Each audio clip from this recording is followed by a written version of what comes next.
Donna, Yep.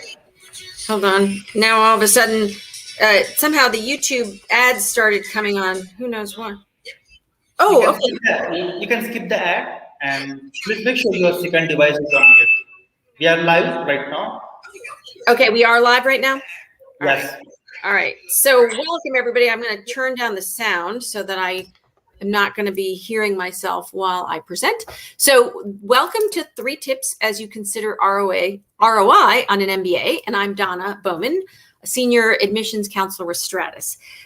This is a topic that, in a lot of ways, there's a lot of articles out there, U.S. News and World Report, Business Week, all kinds of magazines doing things about rating schools and ROI.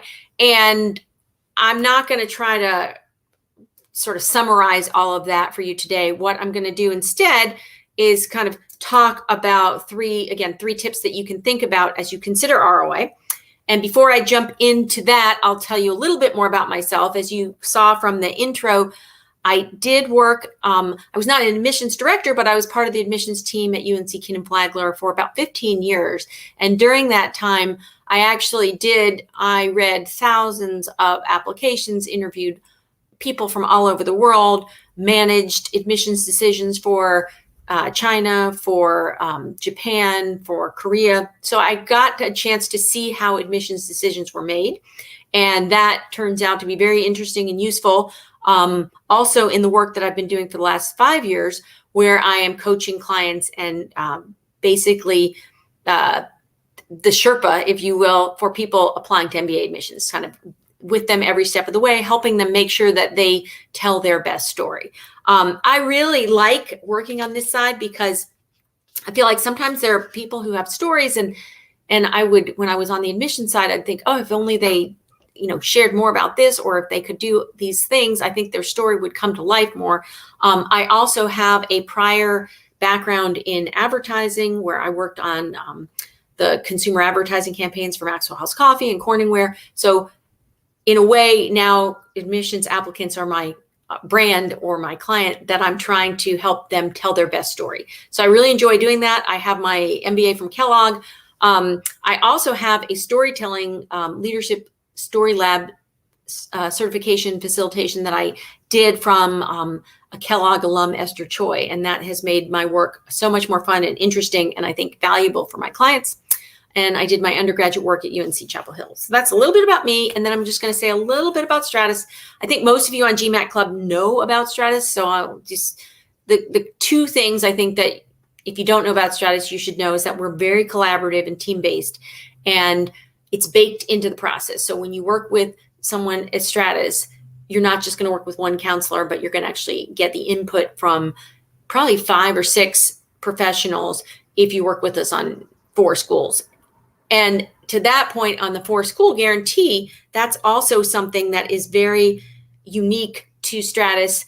If you're in round 1, which right now would be nearing, it's funny, it's nearing the end of when you can. If you haven't started on round 1, you need to get started immediately after this call. But if you're working on round 1 and you do 4 schools with us, we're actually the only admissions firm that I'm aware of that would actually let you do 2 schools for free in round 2. And that's to show that we really care about, helping people get the outcomes that they want. And if you shoot high in round 1, we're there. We're not going to leave you in the lurch. We'll be there with you throughout the process. So on that, that's all I'm going to say for that. And if there's comments or questions about me later, we can address those in the comments. But I'm going to make a couple of comments in general about the value of an MBA. Then we're going to talk about comparing the sticker price of an MBA versus the actual price and how that factors into the ROI of an MBA. Think about considering 0 debt options for your MBA, which really increases the ROI absolutely of an MBA. Talk a little bit about the ROI and give you some examples of people, who've been able to really gain new skills and be able to, pivot in and accelerate their careers in ways that they wouldn't have been able to. And then at the end, if there's questions about Stratus or anything about this presentation, then we can address those. And to that as well, if there are comments along the way, I'm trying to monitor the chat at the same time, although I'm not 100% sure I've got the chat anymore. So we'll see. I'll do my best on this. And at the end, maybe I won't share my screen and then it'll be easier to see. So with that, general comments. So you can read all the things that are out there. The GMAC, which is the Graduate Management Admissions Council, which is the group that makes and distributes your favorite thing, which is the GMAT exam, and also the executive assessment. In their most recent survey, certainly the trends are that MBA programs have experienced relative growth in application volume in the last year, with 67%. If you saw the kind of activity that we did last year in the pandemic in 2020 with all the extended deadlines and everything, absolutely there's still a lot of interest in an MBA. And really, with the world accelerating and changing as fast as it is, I think it makes the MBA even more valuable, because you need people to be able to, whatever it is that you think you've trained for or that you're going to do post MBA, could be that you're doing something completely different or working in an industry that isn't even fully developed right now in a few years. So it's really important, I think, to have the skills of problem solving, and that is something that an MBA, delivers extensively. A couple other things to think about in terms of value of an MBA, the ROI, and that you might want to look at this May 2021 U.S. News and World Report. They listed the schools with the highest ROI, and they measured it by basically calculating, I think, graduates' salary to debt ratio, dividing salary and signing bonuses within 3 months, and the 3 months of graduation by the average student debt. So obviously, when you have less debt, it makes it easier for the ROI to be higher. A school like Fuqua had an ROI of 1.4, but I want to call out that like some schools that maybe aren't even on your radar, a school like UC Irvine, the Paul Mirage School of Business, or the William and Mary Raymond Mason School, both actually had higher ROIs of 1.5. So it's just something to be aware of, that, it's really about the program that gets you where you want to go, and in a way that doesn't strap you so much that you have this albatross of debt to carry with you to dig out of once you get your job. But I have seen really amazing transformations of people accelerating their careers and doing things that they never would have been able to do if not for an MBA. And I'm going to share I'm going to go into some other stories a little bit later on, but I want you to kind of get a sense of this. I've worked with people who were trade association manager, now working in an MBB strategy consulting role. Someone who worked in the Army is now design thinking expert working for a big tech firm. A teacher who is now strategy consultant. An accountant. And accounting is one of those roles where I think once you get into the world of accounting, you learn some great skills. I think accountant is a great building block for an MBA. But without the MBA, sometimes it's very difficult to sort of break out of that role. But I've worked with accountants who are now investment bankers, now managing an endowment. Worked with someone who worked with the government and is now a McKinsey consultant. Private equity associate who is now, private equity investment banking are fields where there's sort of that expectation that you're going to, you do it right away. And then if you really want to go on to become a director or managing director or really having a leadership role, that MBA is necessary. So sometimes people who have that background can do an accelerated MBA and get out faster, or just do a traditional 2-year MBA, but, can come out of that and then now be ready to just have no ceiling on what kind of career they can have. In terms of consultant, just if a consultant, I worked with a guy who was a consultant and then wanted to work in venture capital.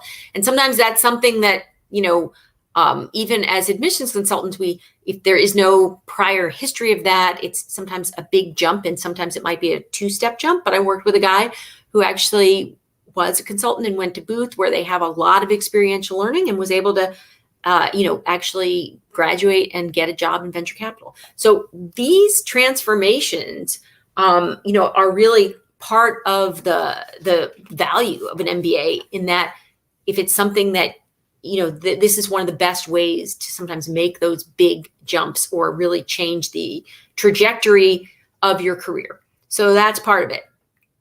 Let's talk about the first point, where sort of sticker price versus actual price.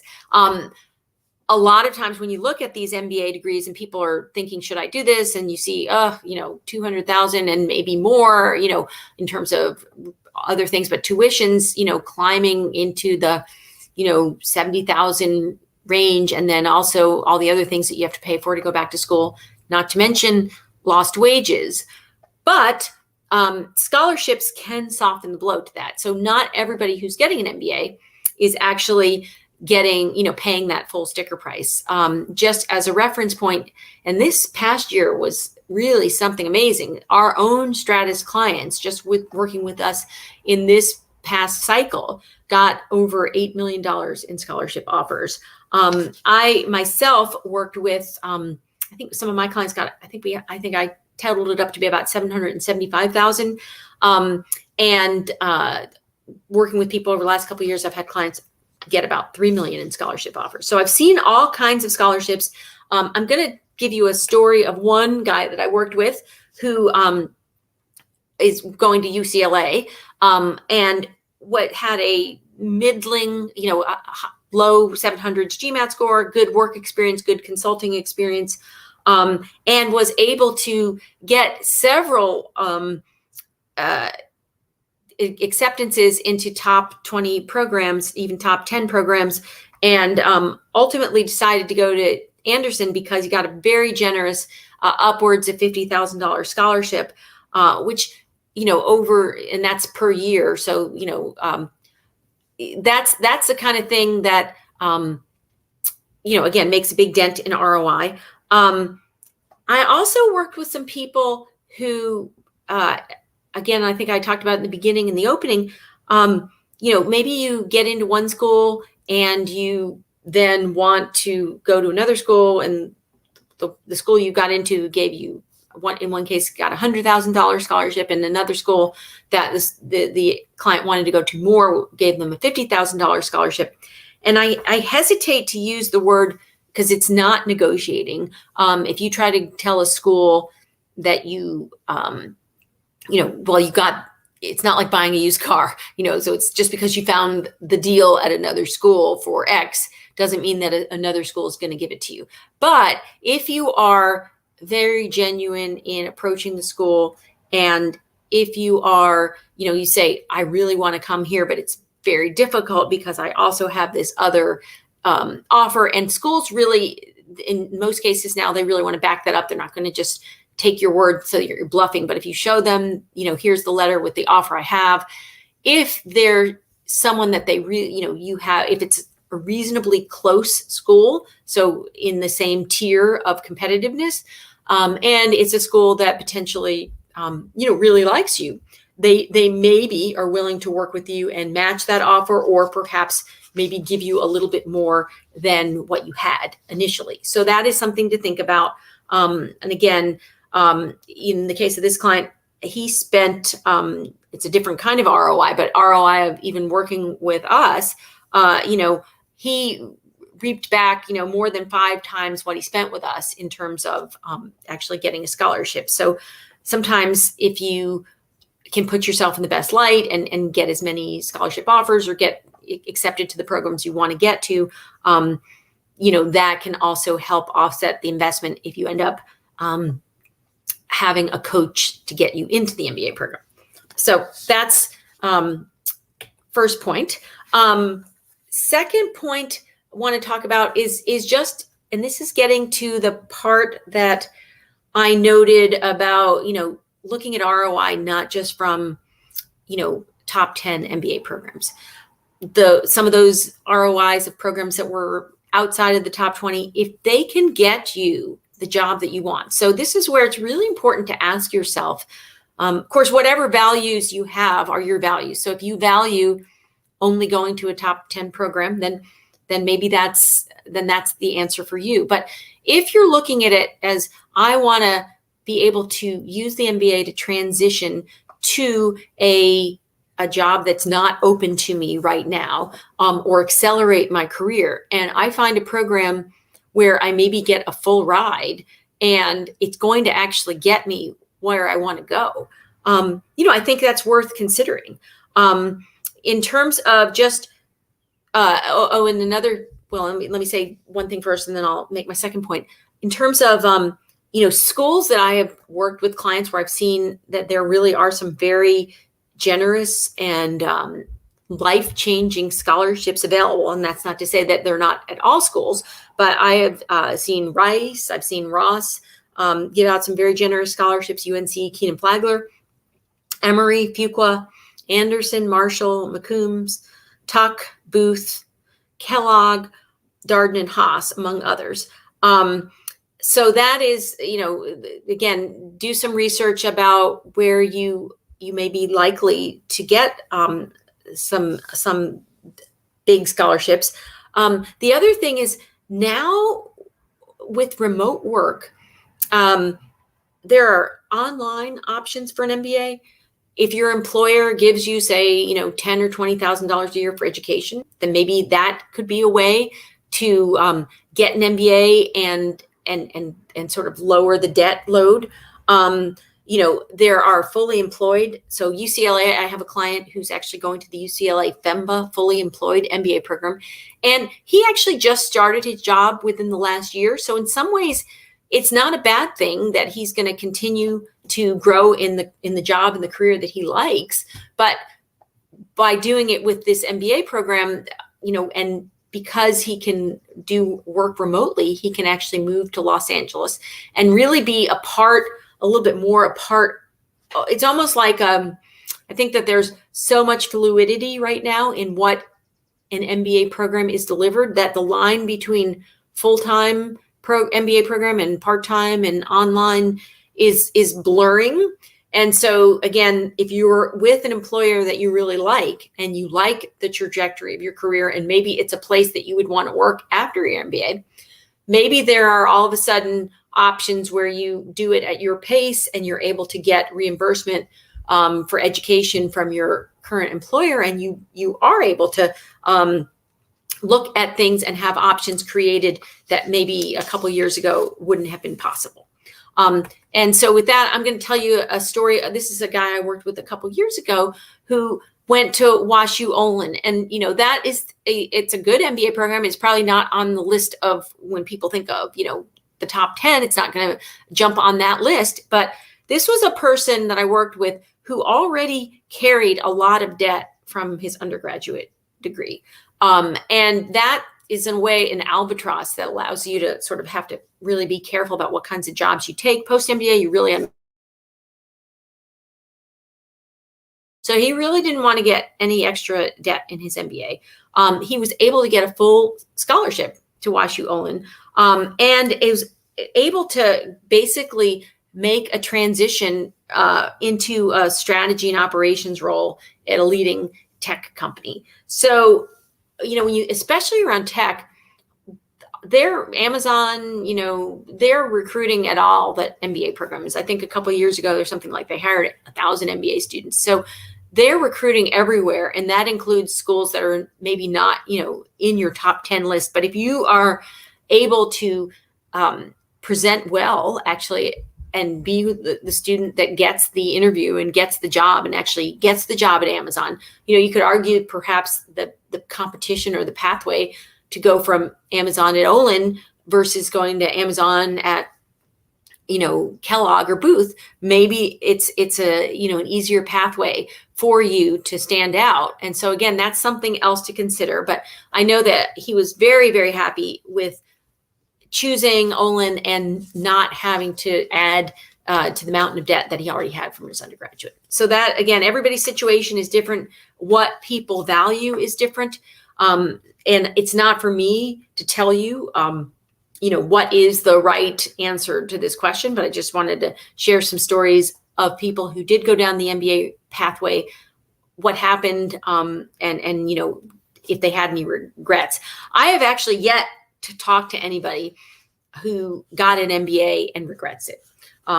Perhaps they in some cases, it takes them a while and they wish they didn't have the debt they did right out of the gates.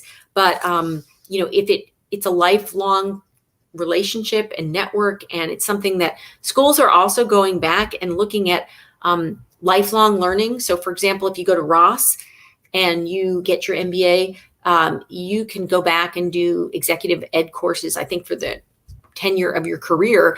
And I think it's free. I think that was something that was called out to us when we visited Ross a couple years ago.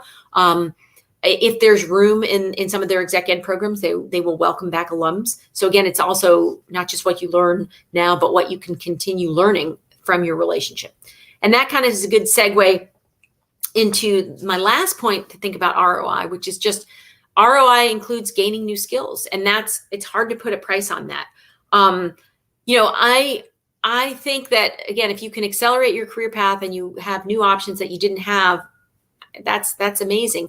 I have continued to see people make amazing accelerations and transformations through an MBA. I've also seen, just in my own life, people that maybe their careers were going really well in their 20s and 30s, and they decided not to get an MBA. And then, when they got into their late 30s and early 40s, and all of a sudden there's a reorg or there's some kind of situation where a person didn't think they were going to change. And I think that going forward, everyone should expect to be changing. The idea that there are a few examples of people working with one company their whole career, but I think those are increasingly rare. So you always want to make sure that you're going to present well and be positioned for your next job. And I've seen people who then didn't have an MBA in their 40s maybe struggle a little bit more in terms of how do they pivot and feel like, oh, now I missed the boat and I wish I had gone back and gotten that MBA when I was younger and I could do it more easily. So that is something to think about. And I'm going to tell you a story of a transformation here that I worked with a woman who only had 2 years of work experience. This was a few years ago. And this is an email that she sent to me. But she then, understood that she worked in as a customer success associate in a biotech startup, and she wanted to pivot into pharmaceutical industry. And again, I think she was able to accelerate her progression in her career and watching her career growth. And still, she's very young. It's amazing. When she applied with us, I think she was accepted at Anderson, Ross, and Fuqua. She ended up going into the health sector management option at Fuqua, was able to graduate and get a great consulting role in the pharmaceutical industry, and then was able to pivot that just fairly recently into a senior finance role in a pharmaceutical company. And again, that kind of transformation, I mean, had she not done this MBA, 3-4 years ago, she could be still, maybe in the same role in customer success and not had the ability to kind of move into strategy and finance and to really, really, again, supercharge and accelerate her career. So those are just a couple examples. And again, I can't, I mean, it's really so fun. And that's why I like to keep up with my clients once they graduate and see where they go, and to just see, wow, look at, people are actually doing the things that they said. And I think there was an article in, now I can't remember the magazine, but there was an article about like people going to very expensive master's programs. I'm not going to say what prestigious, but it was a very, highly Ivy League institution. And I think it was for like film or something. And it was like, maybe people are spending, hundreds of thousands of dollars on these graduate degrees. And really, there's just no pathway to coming out and actually recouping any of that.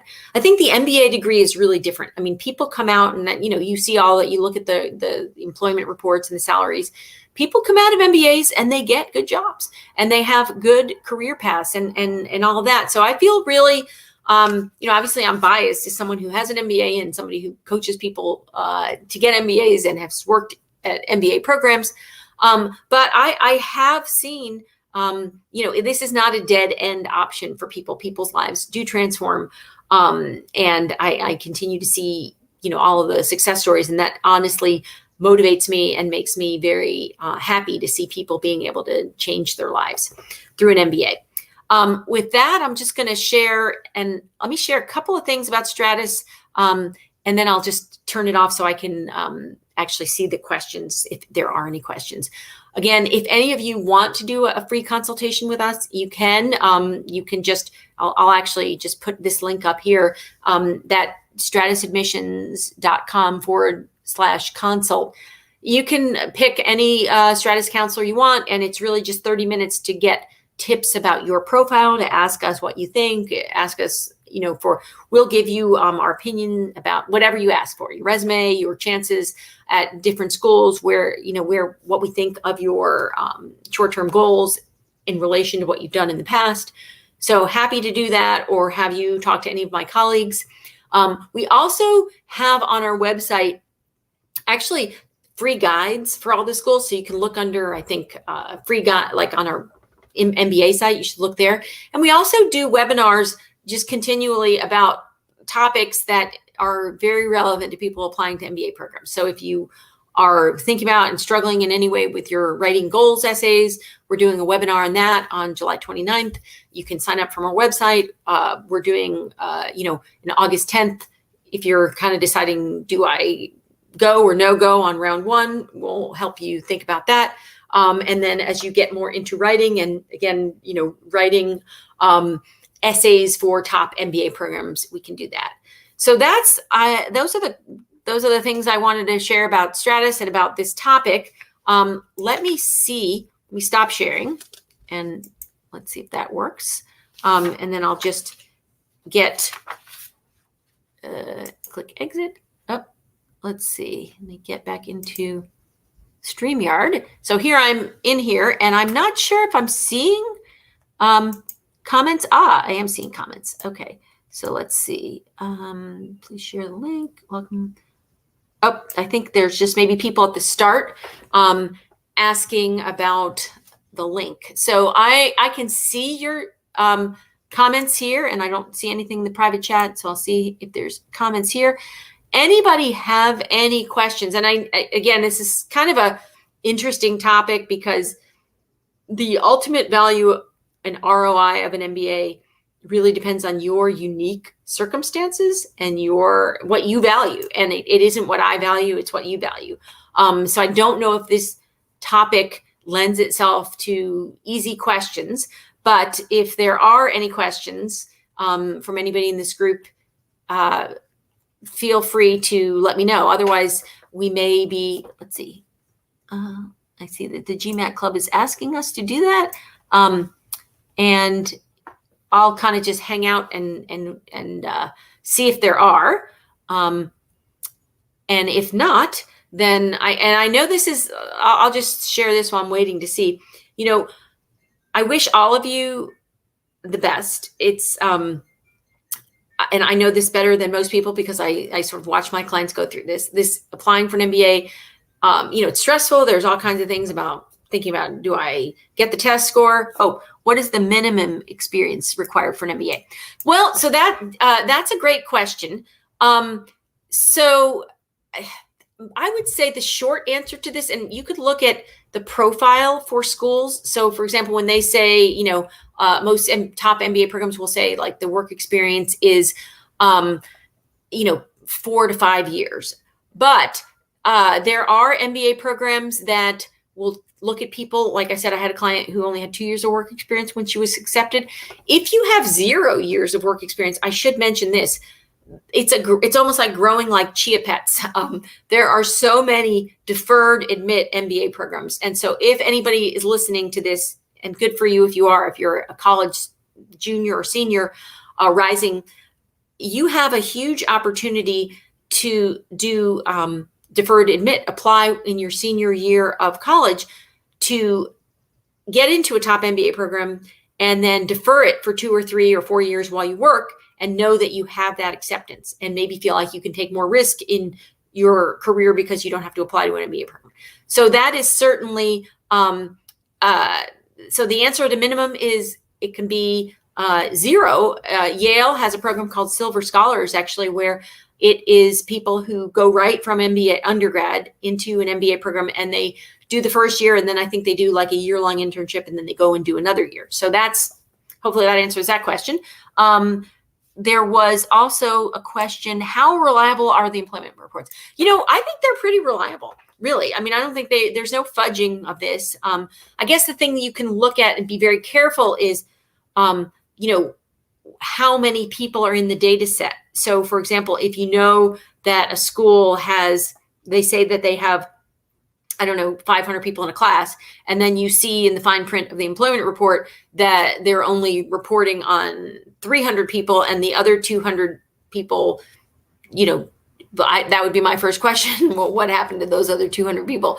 But I don't see that when I look at the employment reports. It's there's always going to be a few cases of somebody that maybe something happened in their personal life or the family situation where they're going to not seek employment directly after an MBA. And, even if you don't seek employment directly after an MBA, it's not like the MBA degree goes away. I do think there's a first mover advantage to your career of sort of catapulting and getting that good job right away. But even if you don't, you still have that network and, can jump in at any time. So it's not like it goes away. And I think that employment reports are really an underused tool in evaluating MBA programs, because you want to see, for example, I talk to people a lot, for example, who want to work in real estate. And, you really need to look at the employment reports, because there's some schools where, if that's something you want to do, you might make a transition and you look and you see that this MBA program only has 1 or 2 classes and maybe only has like 2% of the class going into real estate. You have to ask yourself, is this going to be the best place for me to make that transition versus, another school might have a real estate center and all kinds of courses around real estate and have 10% of the class going into real estate. And that's somewhat on my mind because I know from my time working at UNC Flagler, so there's my plug to my alma mater from undergrad, they have an awesome real estate program. And, if you want to work in real estate, there's all kinds of resources. So you should pay attention to employment reports and thinking about, is this going to help me get where I want to go? And if you need a lot of help to get where you want to go, meaning that you're making a pretty big jump, then you really want to look at schools that have very strong experiential learning programs, projects like Tuck Go or, the MAP project at Ross, or just ways for you to get a lot of reps in practicing so that it's easier to make that transition.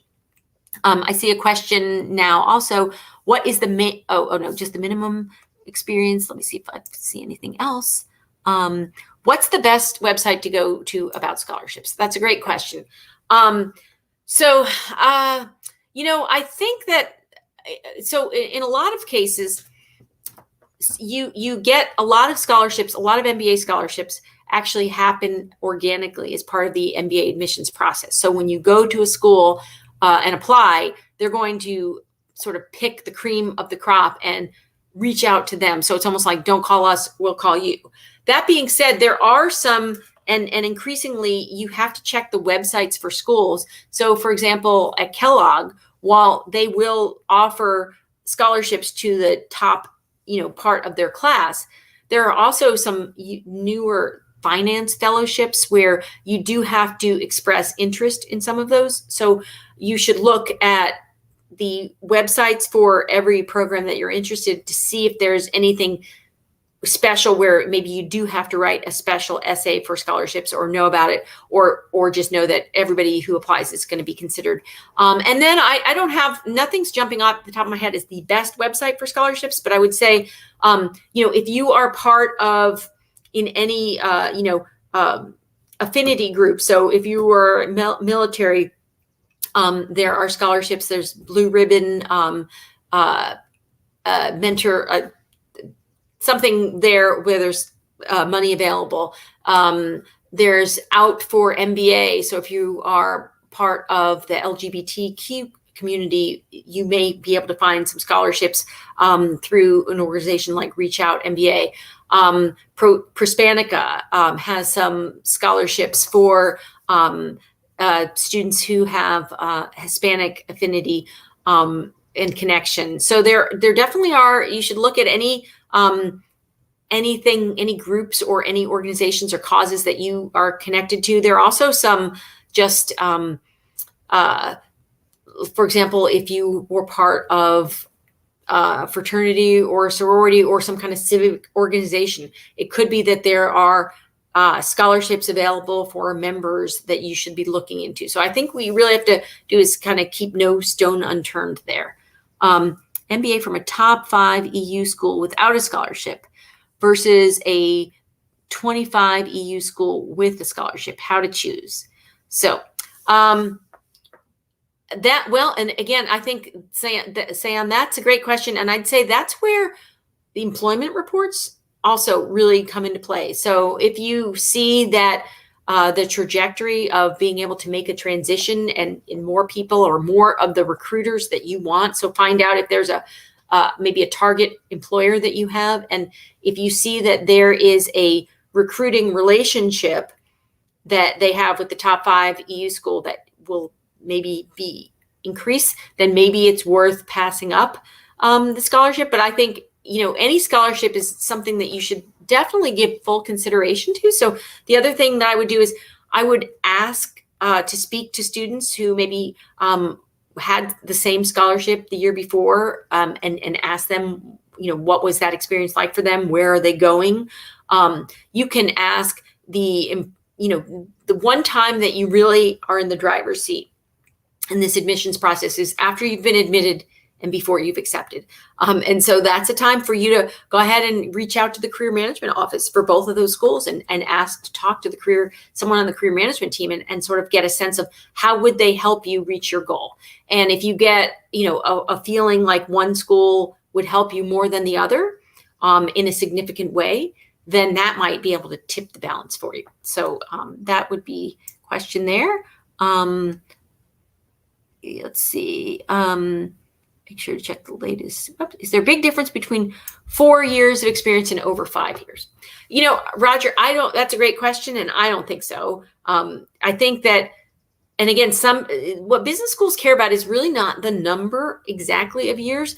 They care about impact, right? So if you can show impact, and the case of my client who had only 2 years of work experience, she had some good impact that she could show. You have to demonstrate impact, that you've got things, you're the kind of person that doesn't just sort of blend into the background and the wallpaper, but that where you've been, you've made impact, you've led, you've had good things have happened.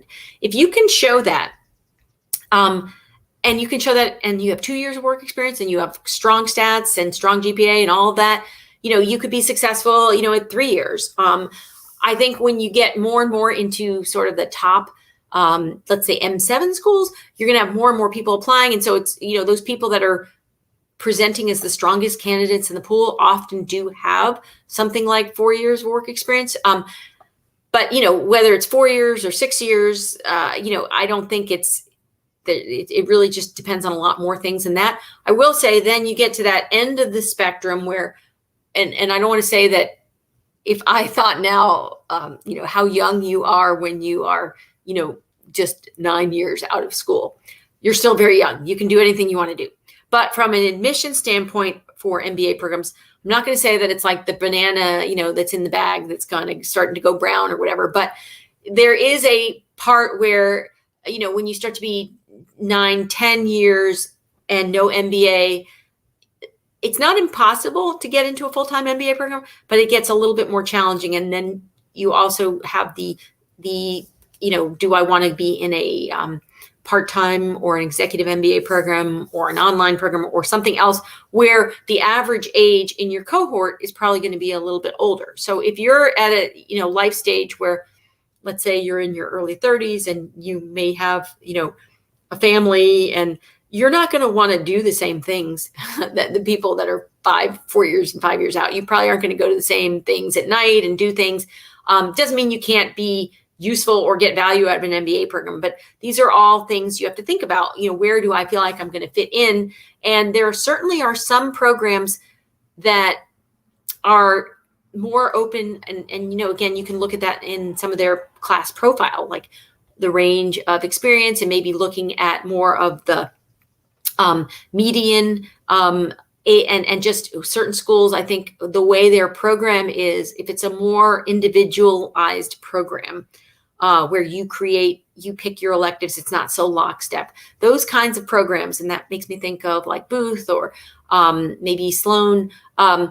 Maybe it's maybe a little bit easier to be on the ends of the tail either way, as opposed to a program where everybody takes the same core and is in lockstep and all that. But again, that's you just sort of have to there's no generalizations. There are people in MBA programs in full-time MBA programs in their mid-40s.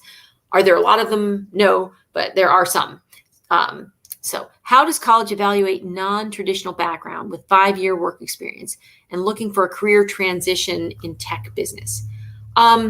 Well, actually, could be actually very well, really. So when you think about what an admissions director has to do, it's almost like they're creating a tapestry, or they're creating, a quilt, or, if you will. I think one of my colleagues, Susan Sarah, wrote an article a while ago about how it's like a sort of like a some kind of a stew or something, where, you want to have you don't want all the same things. So, right. You don't want everybody to be the same. So sometimes people, when they don't have, say, a consulting or a banking background, think, oh, I'm not going to be in the sweet spot for the MBA program. But the fact is, they want the teachers, the doctors, the lawyers, the nurses, the people who have some other someone who maybe worked in government, and so nonprofit.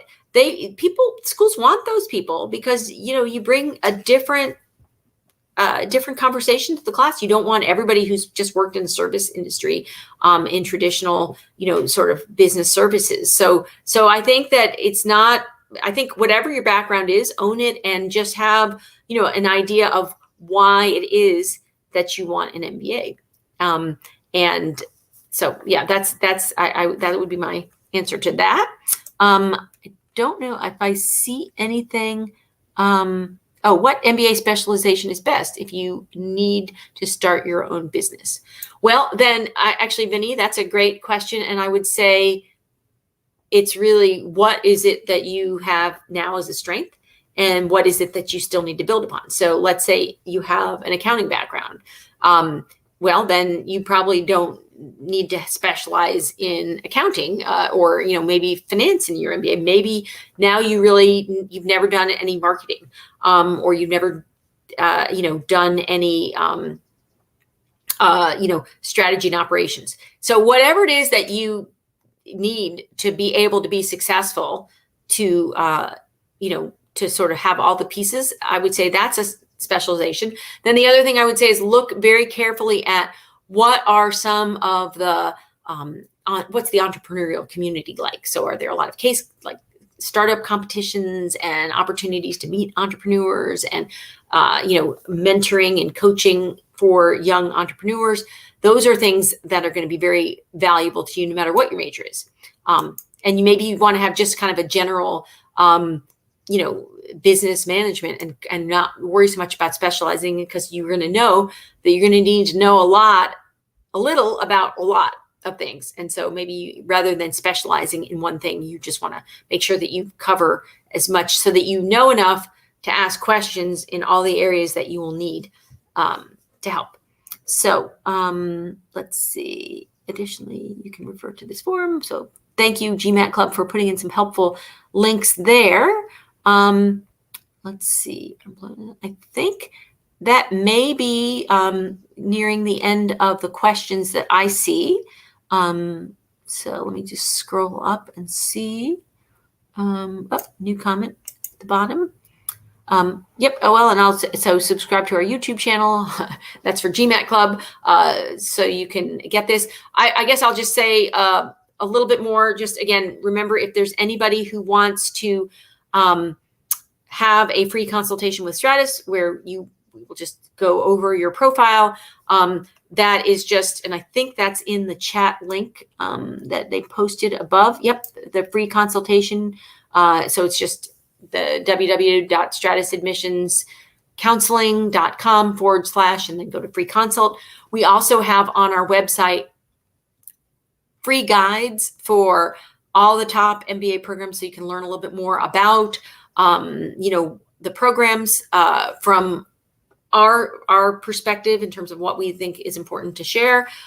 We also have on our website, so for those of you that are starting to look at essays and staring at a blank screen and wondering how to get started, we've got some really nice essay tips to give you some help as you approach starting essays, if you guys are on that path right now.